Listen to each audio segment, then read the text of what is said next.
Hello, ladies and gentlemen. Welcome to another episode of the Men to Men podcast. I'm Malik Carey along with my co-host Brett Carroll. We can be found every Monday at mentomenpodcast.com, Facebook, Instagram, YouTube, and SoundCloud. Brett, what's going on, man? Talk to me. Hey Malik, how you doing, my brother? I'm good. What's happening? Listen, I don't know about you, but I've been really into these playoffs, man. I know we got a lot to talk about today, but just want to ask you real quick. So we're looking at the semifinals, okay? Mm-hmm. And so there's 4 semifinal games or 4 semifinal series. I want you to pick them for me. Miami and the Knicks, who's winning that series? Miami. Okay. Philly and the Celtics, who's winning that series? The Celtics. Phoenix and Denver, who's winning that series? Phoenix. Okay. And how about the Lakers and the Warriors? The Warriors. Okay. All right. There you go. Okay. So last week, we'll see about that. We might make a wager or two on that one. That's pretty interesting. Listen, you got to collect from last year. I still owe you from last year. I can tell you one thing. I'm not betting against the Warriors. I'll tell you that much. Well, I'm going with. I think it's going to be a rematch, truthfully, of the Celtics Warriors. So it's going to be a rematch of last year. Yeah, okay. It's definitely going to. I'm not disagreeing with you. Yeah. I'm not necessarily agreeing with you, but. Yeah. Hey, it's hard to. The Warriors just caught a break. For some reason, they always just catch that break when they need it. Because I think that this Sacramento had them on the heels, but once whenever Fox got hurt, man, it's over now. It's over. I agree. Yeah. And they can't beat the Lakers. Can't beat them. The Lakers are too old. Yeah, they're too old. So, Warriors are run circles around. Yep. So what's going on, man? What are we talking about today? Well, last week we talked about obesity, and we talked about how obesity leads to comorbidities like high blood pressure and high cholesterol. And so today, we're on this series about health, right? We want to talk about our physical health, which is what we did last week and what we're doing this week. And as we talked about, when we get into the month of May, we're going to talk about mental health because May is Mental Health Month. But today we like to talk about some other health challenges, namely diabetes, which really affects the Black community, also kidney disease, which affects the Black community, and that biggie, heart disease, which dramatically affects the Black community. So start wherever you want to start, my man. That thing, diabetes, you talk about it a lot. I mean, it really affects us. Again, when we look at understanding health inequality, again, like we talked about last week, we just seem to suffer a lot. And diabetes is one of the largest conditions that affects us, again, in health. And diabetes is a condition that occurs when the body does not produce enough insulin or cannot use it well. So, it's this thing, when we talk about diabetes, and it is one of the leading causes of death in the United States, most common in racial and ethnic minority groups. And, it's really discouraging, again, when we talk about this, but we need to understand what it is. And there are 3 main types of diabetes, which stem from the body's inability to regulate blood sugar: type 1 diabetes, type 2 diabetes, and gestational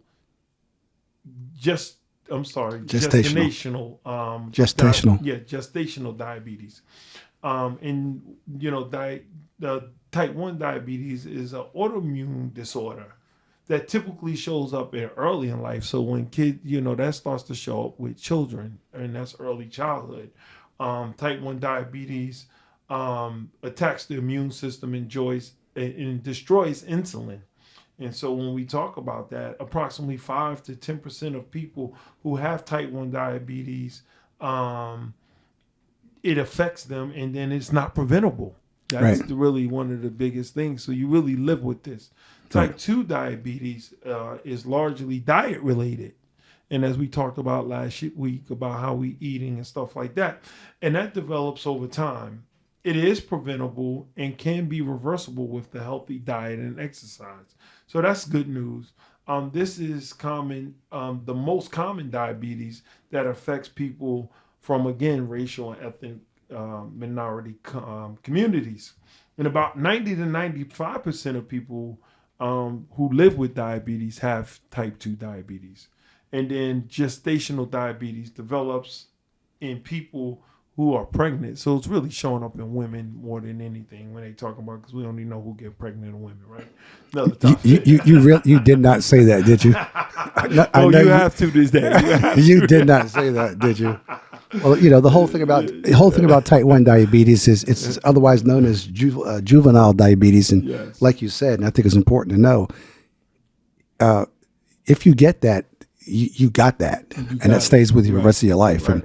And thank God it's a very small percentage of all diabetic cases. But if you do get that, you're stuck with it. It becomes a lifestyle thing. Type 2 diabetes, as you mentioned, even though it's most prevalent, it's still treatable. Treatable, which was really good news. And that, that gestational diabetes usually goes away after pregnancy, and it's women who have this type of diabetes are more likely to develop type 2 diabetes after pregnancy. So that's something to watch out for. Right. So yeah, man, it's one of these things that, again, which is affecting our communities, that we really need to start talking about, because it is something that affects us, and it affects us at high levels. And so again, when we talk about chronic diseases, this is one of those chronic diseases that are affecting our community. Yeah, and so you talk about the risk factors for type 2 diabetes. So we're going to talk about type 2 diabetes risk factors primarily because that's the most prevalent, as you indicated. So there are a couple things to look for when you're talking about risk factors. Obviously, and this is something we should all know, it all starts with family history. So Yes. if you have parents or grandparents or siblings who have diabetes, chances are there's a pretty decent chance that you might get it. So you want to make sure that you're aware of that and check for it. Mm-hmm. The other thing, and I hate to say this, but we talked about this last week, obesity. Yeah. If you're overweight, it's a serious trigger that leads to diabetes. Yep. And then third thing is you have what they call a history of impaired fasting glucose. I'm not going to get too technical about that, but all that really is when you go to the doctor and you get your blood work, when they test for fasting glucose, they they test for your HbA1c. If you have a history of failing those tests, or you have a history of having impaired fasting glucose, then you're at high risk for diabetes. And again, like we talked about last week, if you have high blood pressure, high risk for diabetes. And then, Malik, you mentioned that you hit it right on the head. Minority groups, African Americans in particular, Hispanics to a lesser degree, and Native and Asian Americans to an even lesser degree, they are more likely to have type 2 diabetes. Mm-hmm. And I know you mentioned this before, but one of the reasons why we're having this conversation is because in America, Black adults are 60% more likely to get diabetes or type 2 diabetes than anybody else. Yeah. So we're speaking to our peeps. And so one of the things that we want to talk about now is, how do you promote it? How do you promote prevention? How do you prevent diabetes? Right. It definitely, we talked about it, but one of the things that we need to think about is, again, it is possible to prevent it, right? And so there are prevention things that we need to do. Regular exercise is important, right? And again, we talked about it last week, but we can't, because it ties in together. Eating healthy, having a healthy meal plan, eating fresh foods and vegetables, decrease the intake in red meat and fried food. And when we talked about this again, Brett, it's one of the things. Our Black and brown communities are more likely to have an abundance of fast food restaurants and markets that stock unhealthy foods. Is that true? Oh, yeah, definitely. In the Black community? In the Black community. Fast food restaurants? Come on, bro. Hey, listen, you don't Come on, bro. You don't see KFC in some of the neighborhoods, right? And so we have to look at that, even going to these, these Asian Chinese restaurants and, shrimp fried rice and chicken wings, right. And shrimp fried rice and French fries. Right. It's a cheap meal and we understand, but those are the things that are going on. And Look, the Chinese don't eat like we do. Right? Yeah, I mean, it's funny. It's funny you say that. They fix food for them and their families, which is a whole different food group than what they service in Chinese restaurants. And Yeah, I don't want to get off on that, yeah, but that is true, and yeah, that's interesting because the way they treat their foods does not do us any good from a health standpoint of yeah. view. And this is a health tip I got a long time ago. It should shop the outside of a food market. That means the perimeter. That means fruits, vegetables, meats, eggs. Stay out of those inside aisles. Right. Good All point. right. Absolutely. So we want to look at that. That was a health tip I got a long time ago. And so when we start to look at those things, we want to really understand that, eating healthy is so important. It's so vital in our makeup, but we don't understand it because, again, from a financial standpoint, from all of those things, it's easier to, even if I'm working, it's easier for me to stop at a restaurant than to go home and cook. Absolutely. And so we got to really start to look at those things. And again, following a healthy meal plan, getting those blood tests, regularly, really starting to understand that, doing screenings, especially by the age of 40 and under, even 35, you want to really start to look at those things. So again, that's some of the preventative, but really understanding, stay out of those processed foods. Now you're saying stay out of the inner city. There you go. There you go, ladies and gentlemen. Let's all move to the suburbs so we don't have to deal with fast food and we don't have to get diabetes. We don't have to become obese. Okay. No, stay out of those. I'm just messing with you, bro. Yes, I know, I'm just messing with you. Yeah. So no, man, it's so true, right? I mean, we gotta take care of ourselves, and we're not doing a good job at it, and it's designed that way. We have to understand that. Yeah, but it is designed that way. But it's also, like you said, man, it's critical for us. We have to take responsibility and accountability for our own health and our own welfare, our own well-being, I should say, as well as our welfare and health. Because if we don't, who will? And society, and I'm not trying to make this, into a political thing or, but society is not. Society has not positioned itself to be supportive of us. So we got to take it upon ourselves to take care of us. Yes. And the whole thing about diabetes too, when it's untreated, Malik, it leads to kidney disease. Wow. And that's why we're that's why we're having this conversation, involving diabetes and involving kidney disease, because if you don't treat diabetes correctly, effectively, it could lead to kidney disease.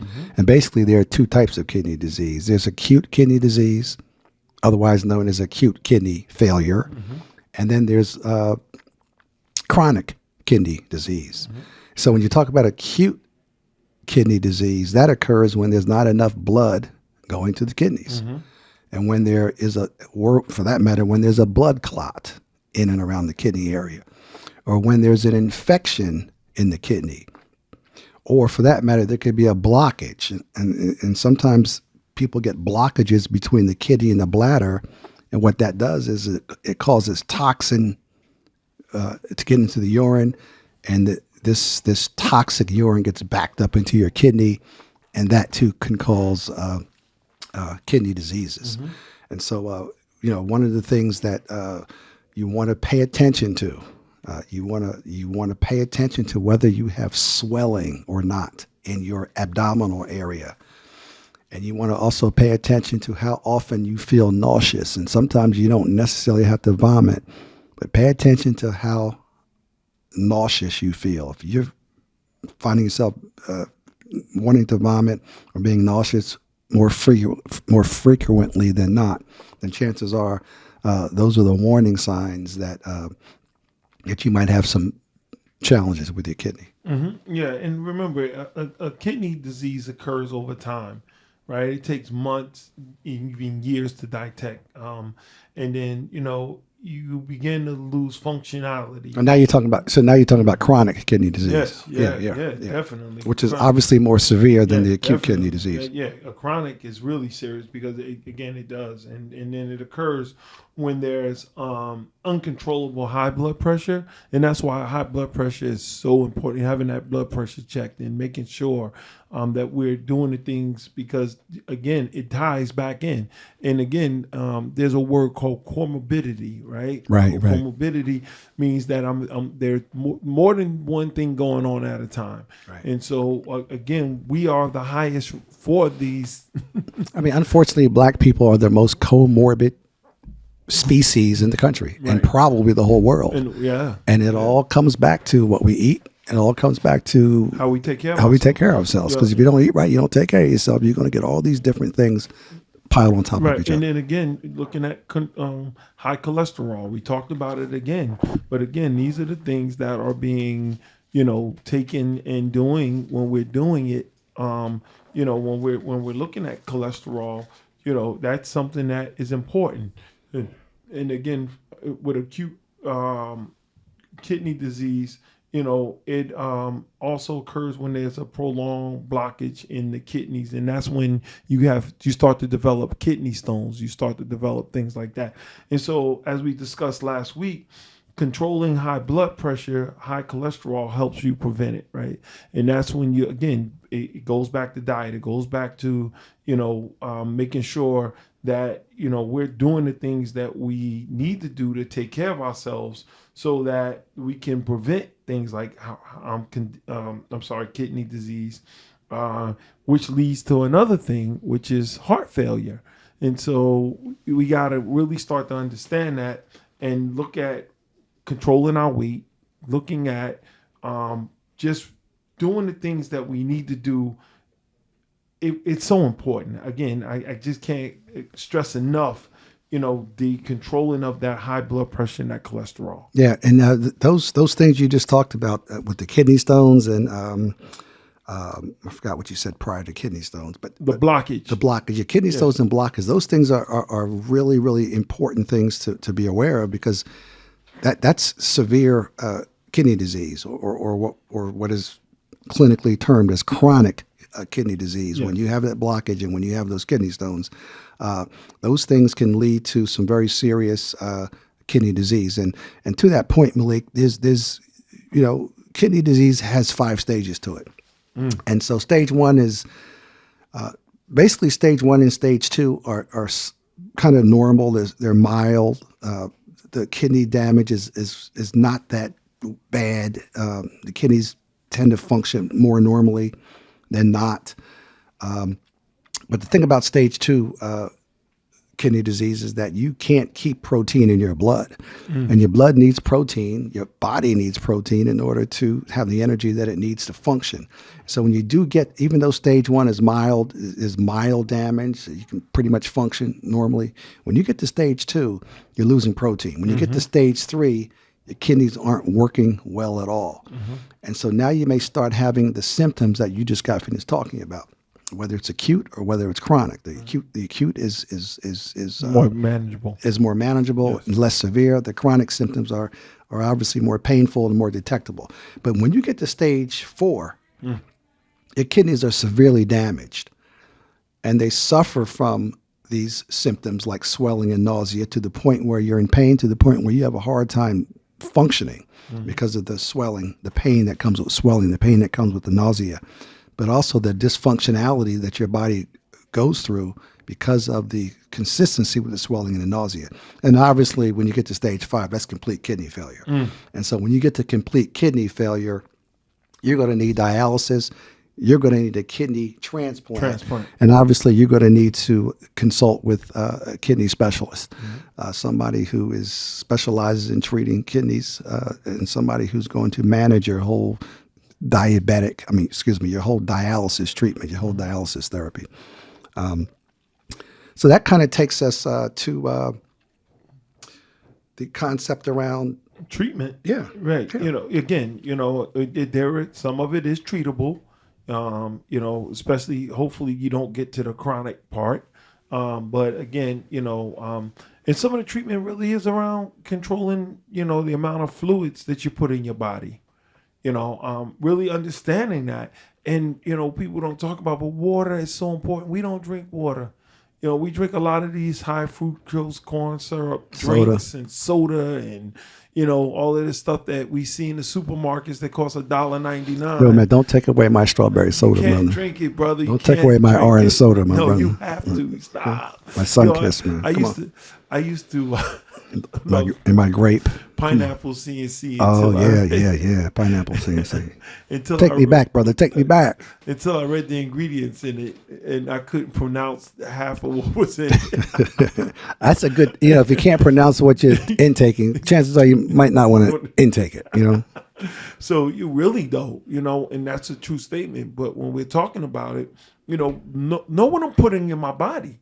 And again, water is the most important part of the kidneys. And I got to talk about something else: alcohol. When I drink alcohol, it affects the kidneys. It Absolutely. attacks the kidneys. And one of the biggest things with alcohol is it has what? High contents of sugar. Right. And so when we're looking at this, so we want to control what fluids we put in our body, understanding that, we want to drink a lot of water, and we want to stay away from a lot of these drinks and looking at your urine. If your urine is yellow, you need more water. Or brown. Or brown. Oh my God. Yeah. Don't want to get there. And you want to take the medications. Again, we're not doctors. We want to be that, but really to set, talking to your doctors about what you need to take. Taking meds to control potassium and even some vitamins. Going to the right vitamin shops and protecting your kidneys. Calcium levels in your blood. So you want to talk about that. Too much potassium or calcium can lead to abnormal heart rhythms. So really paying attention to your body. You'll need other medications to control high blood pressure, high cholesterol, low blood cells, even potential bone disease. So these are things that really, again, they're intertwinable. Exactly. And so you want to look at that, right? And again, we talking about it, but knowing diet and lifestyle. I don't even like to use the word diet, Brett. I think it's a lifestyle, right? Right. It's really about how am I eating. How you eat is part of your lifestyle, Right. without a It's part question. of your lifestyle, right? And so again, if I'm, I just had a conversation with someone about really understanding, even when they love chicken. Well, take the skin off of it. Right. Right. Do something that Grill it, bake it. Right. Boil it. Yeah. Do those things. Stop frying it. And if you're going to eat fried chicken, my suggestion is you go to KFC or Church's. Yeah, and get that what we talked about, that pineapple soda to go with the KFC. Yes, sir. Yes, sir. All right. Yes, sir. Absolutely. Yeah. And just to piggyback real quick, Malik, it's really critical that the concept of living the right way, doing the right things to prevent these things from happening, to prevent either acute or chronic kidney disease, to prevent diabetes. Because once you get these things, your life is different. Oh, yeah. Life changes altogether. When you talk about treating severe kidney disease, you're talking about being on dialysis, and so many of us know what that is because so many of us have family members, either past or present, that are experiencing dialysis treatment. But it's a pretty serious thing, man. Yeah, and I want to say something too, Brett, to the audience. Start advocating for our people's health. And I've done that, and you hear sometimes, oh, get away. But I'm really big about, not in correcting in love. Why do you feel like you need to do that? I do that to my staff a lot of times. I'll tell them, hey, read what you're putting in your body. Understand why am I doing this?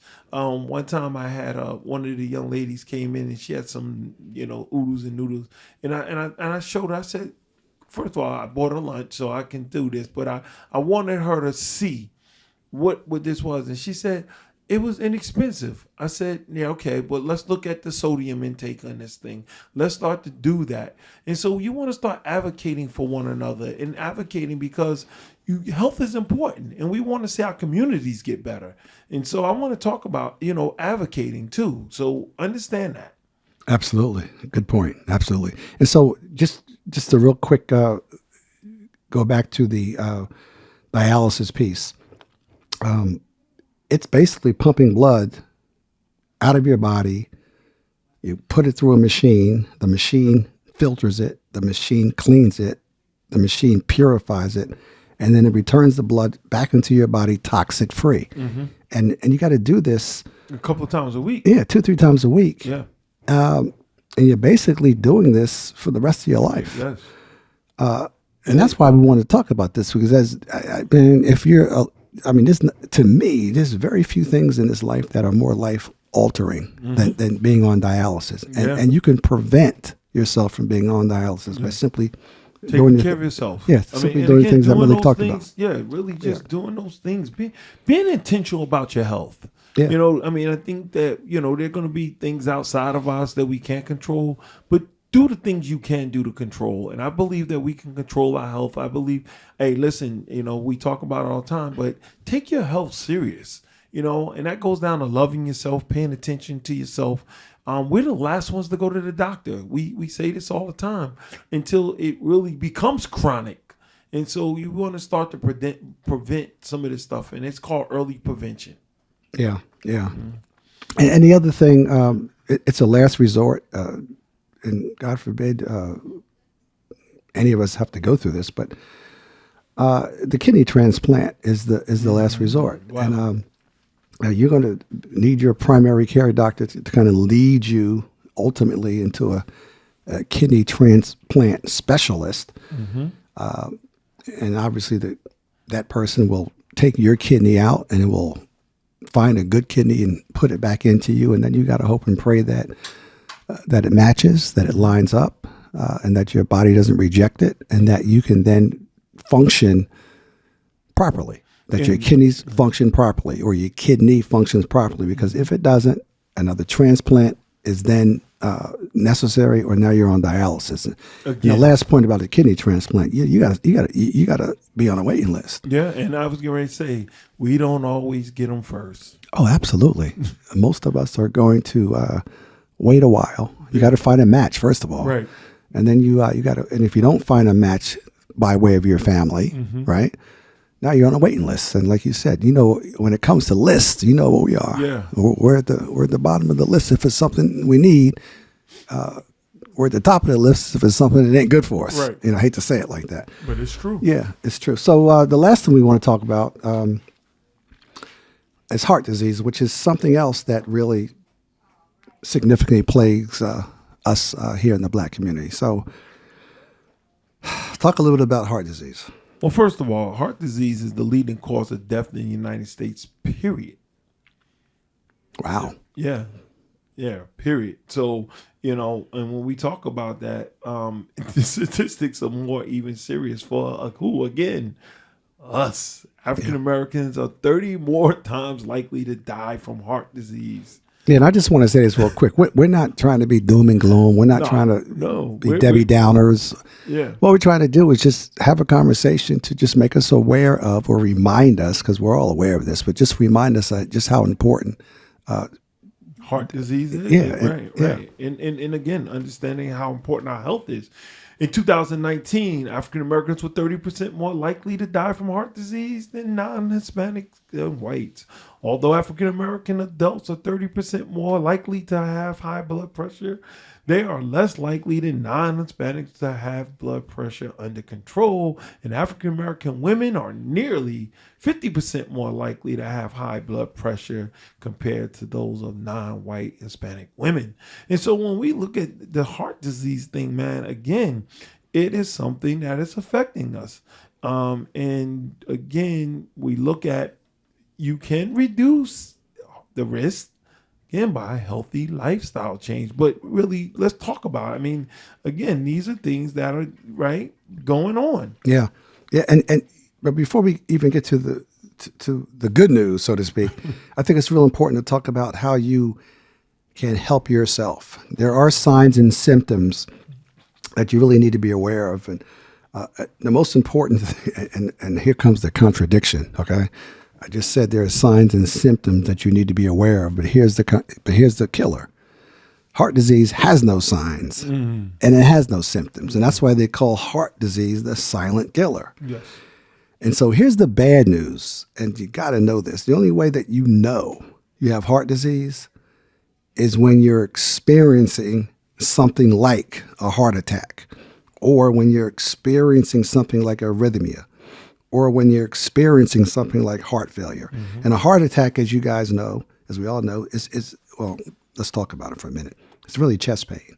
And it's the most detectable because you have chest pain, you have pain in your neck, you have pain in your back.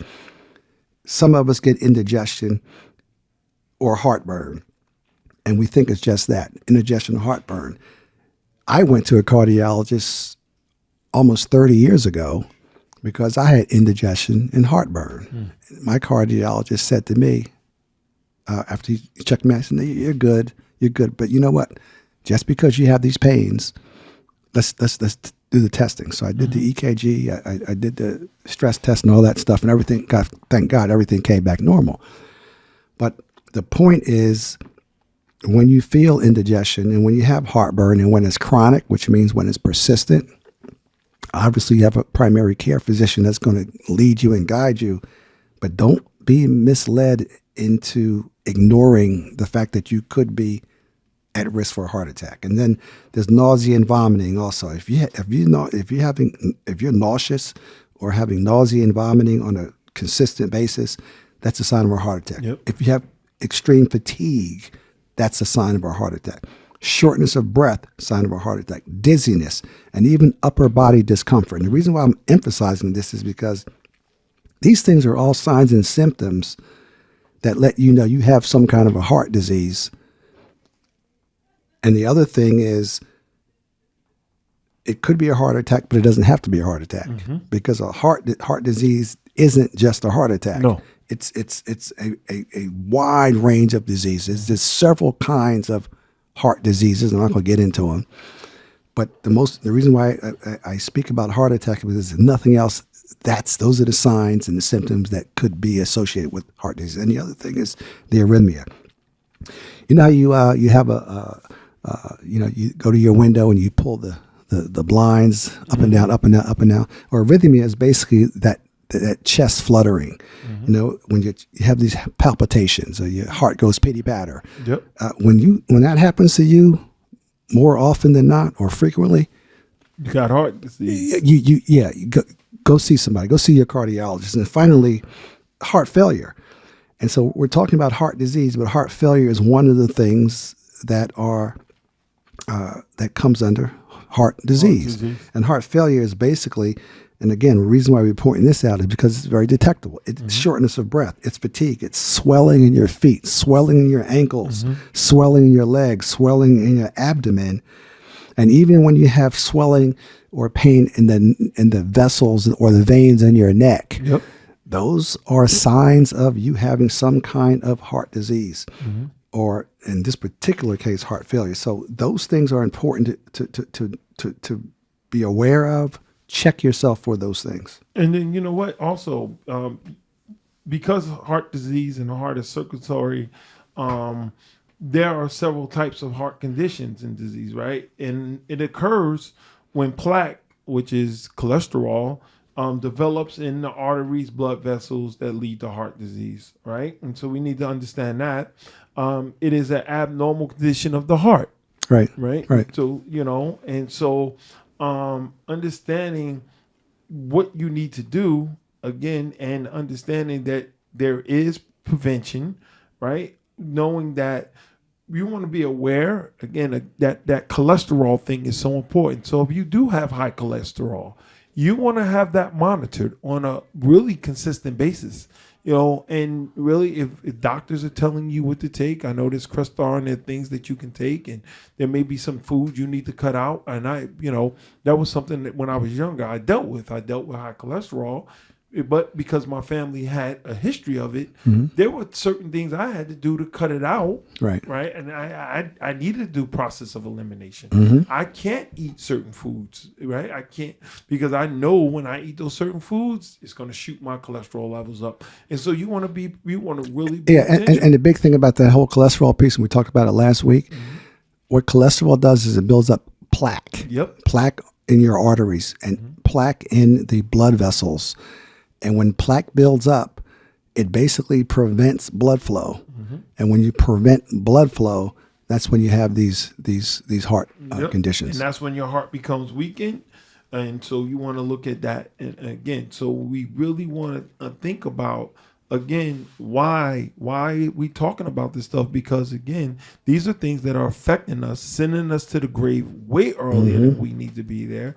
And we want to see how people start to live longer and live productive lives. I remember, Brett, I was doing a men's conference, and I had to kind of really just step to a guy for a minute, because he was talking about, he literally was sitting in a wheelchair, and I talked about the pork.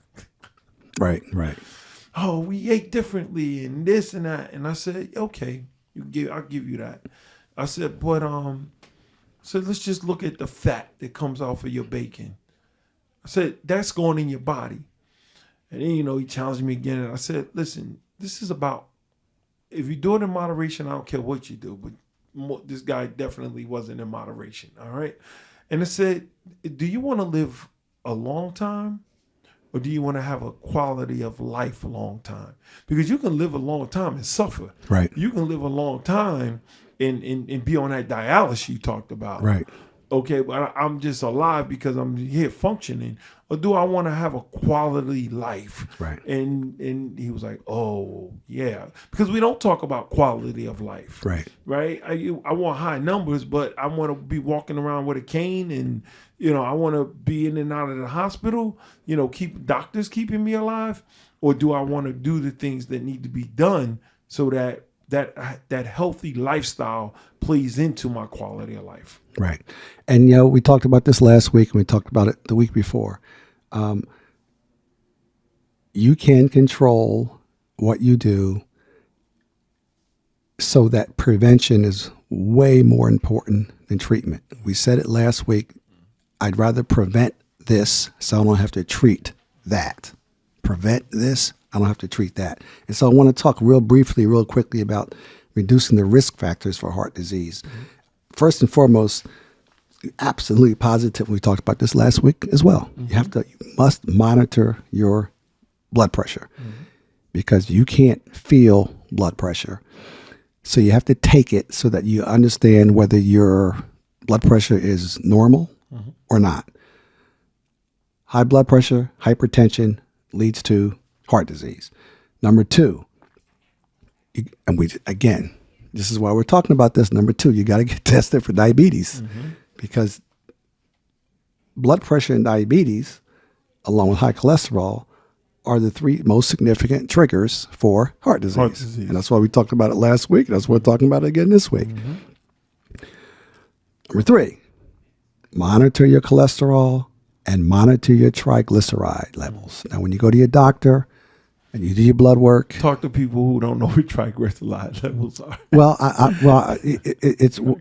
it's a type. To my understanding, triglycerides are a type of. I don't know what a triglyceride is. I don't know exactly what it is, but here's what I do know: you measure it, because your triglyceride levels will determine whether or not you have cholesterol or not. Levels, and so it's related to. It's a measurement. It's what you measure. It's one of the things you measure to determine whether you have high cholesterol or not. So when I get my blood work done, my doctor asked to be tested for cholesterol and asked to be tested for triglycerides. And when you get your tests back, you're going to be in a normal range, or you're going to be in an abnormal range. And if you're in an abnormal range, then obviously you have to start getting treatment. Okay. And then the fourth thing, obviously, quit smoking. And what we're talking about now is reducing the risk of heart disease. Right. So when we talk about the risk, you're definitely smoking, excessive alcohol. Listen, I know some people say, oh, I can have a glass of wine. That takes care of the heart. Listen, that's red wine, and it's a glass. It's not a bottle. All right.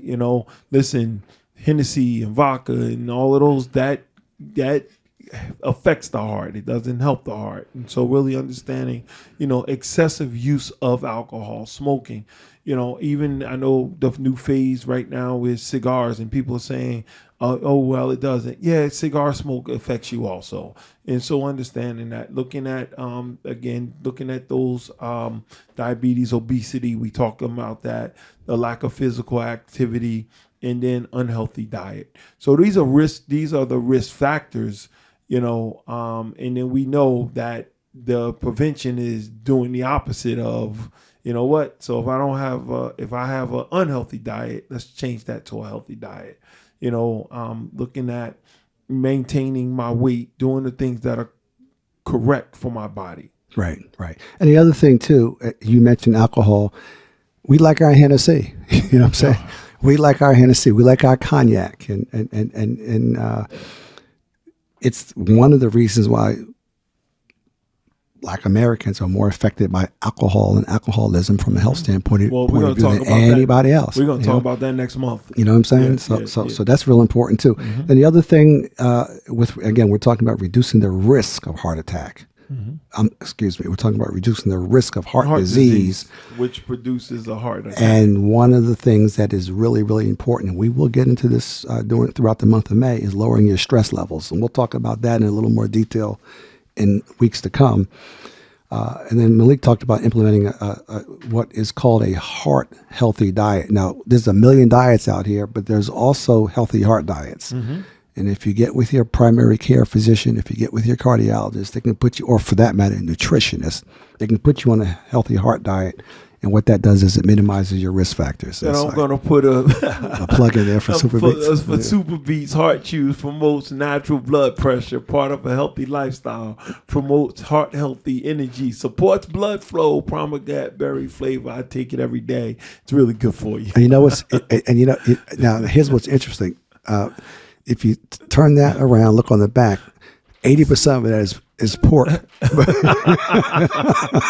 I can read it. Pork. I'm just kidding, bro. I'm joking. Raw cane sugar, rice bran, natural flavors, sunflower. I'm not good flour. Pork rind. I'm just joking. And then the other thing, finally, as we close this out, the other thing is exercise. You got to walk 30 minutes. At least 30 minutes. At least 30 minutes. If you can do it 3 times a week, that's great. That's minimum. For those of us who are older, for those of us who want to be healthier than what we are, for those of us who need to be healthier than what we are, walking 30 minutes 3 times a week is minimum. For those of us, not those of us, but for those of you who are in pretty bad shape and you're in recovery, or you're really trying to reduce your risk of having a heart attack, for that matter, you need to walk every day. Yeah. But bare minimum 3 times a week. And that doesn't mean when you go walking, you come home and you get a soda. Right. All right. You come home and you get some water. Water and salad, man. Right. That's it. Grilled chicken. And it's okay, and we're going to talk about that again in next month when we talk about food addictions and all of these things that affect us that occur around obesity and heart disease and all of those things. And when we're talking about walking, we're talking about, listen, if you can't walk a half an hour, start with 5 minutes. Get up and just get off the couch and walk to the store or the corner and come back. And then the next time you take the walk, go across the street. Start somewhere. Don't try to overdo it. Good point. Do it in increments. When I first started my running, I could only run a mile. But I didn't push the mile. Then one day I said, okay, let me go 1.25 miles. And then you're up to 10, 20 miles doing it that way. But if you go out, and a lot of times people get discouraged here, Brett, because I've seen it, because they try to overdo it at the one shot. No, you're not going to. It takes 20. If you're going in the woods 20 miles, it takes 20 miles to come out the woods. If I've overdone it with the foods and those things, it's not going to go away overnight. And so we have to be really, really careful about, overdoing it, but do it right. Do it in moderation and you'll be okay. Well, if you're talking about 20 miles, you ain't got to worry about me, Bo. You ain't got to worry about me at all. Walking in your house is a start. Yeah. Walking up and down the steps is a start. Walking in place is a start. forcing yourself to not sit for more than 5 minutes at a time, even when you're watching television. Get up, stretch, walk from one end of the room to the other. Movement It's is important. better than just sitting. Right. Even if your job, if you got a job that you're sitting at, you know what? Get up every now and then, take a walk, get outside. Don't eat your, don't. One of the things that I know people are doing is don't eat at your desk. Right. You know, get up, get outside for a little while. You know, if there's a cafeteria, but do get in the habit of getting up. Do not eat at your desk. That is one of the most dangerous things you can do. Right, right. And everything we're talking about here is a lifestyle change, like Malik said. If you change your lifestyle, you can prevent yourself from getting sick. And if that's not working for you, then by all means, you got to go see a doctor. You can't be stubborn. You can't be proud. You can't, live on the old historical, traditional ways that we were perhaps raised to think. You got to go see a doctor, because these diseases that we have been talking about the last couple of weeks, ultimately they're going to lead to you needing specialists and not just family practitioners and not just primary care physicians. Okay. So in closing, the last couple of weeks, we're basically talking about these critical health and well-being challenges that we as Black men, as Black people, are most affected by. So basically, we hope this information was helpful. We hope it was encouraging. We hope it inspires you to transition to a healthier lifestyle. Yeah. Remember a couple of things: control your weight, eliminate morbid obesity, and put yourself in a situation where you eliminate the likelihood of more serious diseases like the ones we just got finished talking about. Yeah, and drink plenty of water. We want to thank everybody again for listening. Please check us out again every Monday. That is the Men to Men podcast on Facebook, YouTube, Instagram, and SoundCloud. Please like us. Share your thoughts. We want to hear from you. We don't just want to do this, but we want to hear from you. Until next week, God bless you. And go out and be a blessing to someone else. Amen. Peace. Amen. Peace out, man.